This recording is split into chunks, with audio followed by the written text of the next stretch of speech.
परेशानी का आलम है, ना जीते हैं ना मरते हैं। सुनो ए कायदे आज़म, तुम्हें हम याद करते हैं।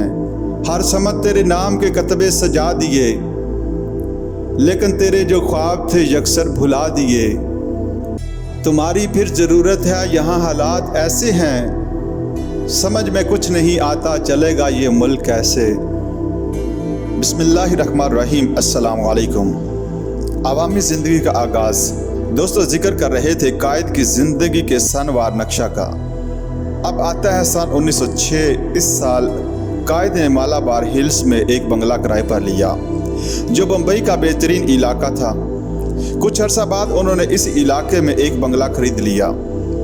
अपनी अवामी ज़िंदगी का आगाज़ मुसलमान वक्फ अलल औलाद पर कांग्रेस के इजलास कलकत्ता 26 दिसंबर में अपनी अव्वलीन तकरीर से किया।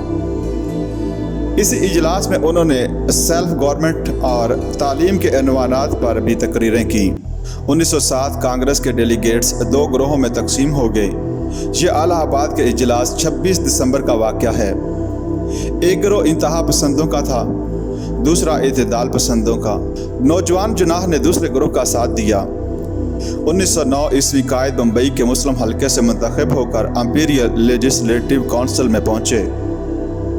1910 इंपीरियल लेजिस्लेटिव काउंसिल के रुकन की हैसियत से 25 जनवरी को हल्फ उठाया और ऑनरेबल का साबका इनके नाम के साथ लगा, जो मुद्दतों इनके नाम का जुज़्व बना रहा। जनूबी अफ्रीका के हिंदुस्तानी मजदूरों के मसले पर वासराय लॉर्ड मिंटो से 25 फरवरी को बहस की। 26 दिसंबर को कांग्रेस के इजलास इलाहाबाद में मुसलमानों के लिए जुदागाना इंतखाब पर तकरीर की। 1911 हिंदुओं और मुसलमानों के लीडरों की कॉन्फ्रेंस में शिरकत की, जो इलाहाबाद में 1 जनवरी को इसलिए हुई थी कि मजलिस कानून साज और मुलाजमतों में मुसलमानों की नुमाइंदगी के मसाइल पर बहस व तहमीज़ की जाए और हिंदू मुस्लिम पेचीदगी को भी हल किया जाए। मुसलमान वक्फ वैलिडेटिंग बिल पेश किया और इस पर तकरीर की। 1912 अप्रैल को एलिमेंट्री एजुकेशन बिल पर इंपीरियल लेजिस्लेटिव काउंसिल में तकरीर की। इनमें तरमीमें पेश की और मुसलमानों के मफाद की तजवीज़ों के अंदराज की तर्जुमानी की और ऐलान किया कि अगर ये ना किया गया तो इस बिल की मुखालफत की जाएगी। 26 दिसंबर को बांकीपुर पटना के इजलास कांग्रेस में शिरकत की। 28 दिसंबर को मुस्लिम एजुकेशनल कॉन्फ्रेंस के इजलास लखनऊ में नवाब वक़ारुल मल्क की दावत पर शिरकत की। 31 दिसंबर को बांकीपुर के इजलास बराए मुस्लिम लीग काउंसिल में एक खसूसी दावत पर शरीक हुए और इंडिया के लिए मौजूद सेल्फ गवर्नमेंट की तजवीज़ पहली मरतबा बराज़ीम की सियासियात में पेश की, और वो भी मुस्लिम लीग के प्लेटफार्म से, जिसके वो बाकायदा मेंबर भी इस वक्त न थे। 1913 मुसलमान वक्फ वैलिडेटिंग बिल के बारे में सेलेक्ट कमेटी की रिपोर्ट पर इंपीरियल लेजिस्लेटिव काउंसिल में तकरीर की।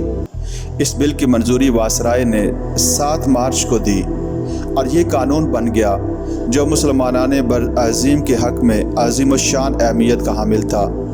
22-23 मार्च को ऑल इंडिया मुस्लिम लीग के सालाना इजलास लखनऊ में खसूसी दावत पर शिरकत की और इस इजलास में self government suitable to India के लिए मुस्लिम लीग का जदीद नारा और मुतालबा मंजूर कर लिया गया।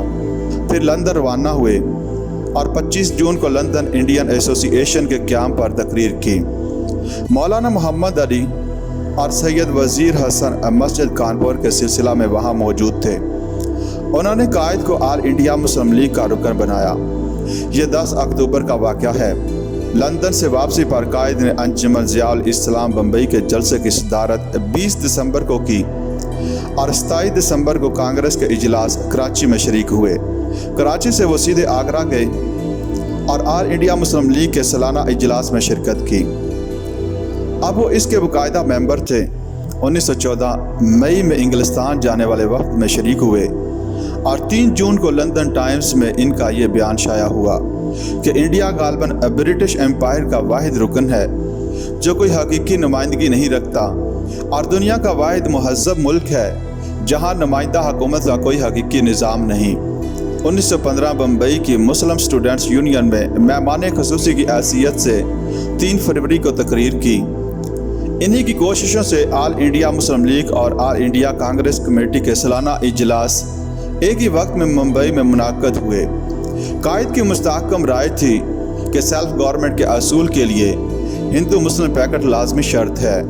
اس مخلصانہ کوشش کی بنا پر ان کو ہندو مسلم اتحاد کے سفیر کا خطاب دیا گیا۔